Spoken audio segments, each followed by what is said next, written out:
நான் உண்மையாக அறிவேன். நான் போதை பழக்கத்திற்கு ஆளாக மாட்டேன்.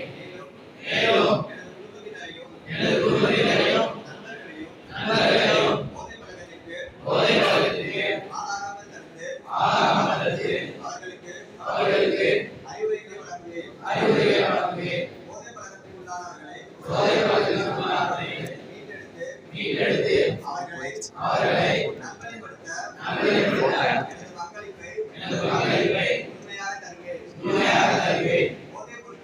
போதைப் பொருட்களின் உற்பத்தி, நுகர்வு, பயன்பாடு ஆகியவற்றிற்கு எதிரான தடுப்பு நடவடிக்கைகளின் மூலம் போதைப் பொருட்களை தமிழ்நாட்டில் வேரறுக்க அரசுக்கு துணை நிற்பேன். மாநிலத்தின் வளர்ச்சிக்கும் மக்கள் நல்வாழ்விற்கும் நான் அர்ப்பணிப்புடன் பங்காற்றுவேன் என்று உளமாற உறுதி கூறுகிறேன்.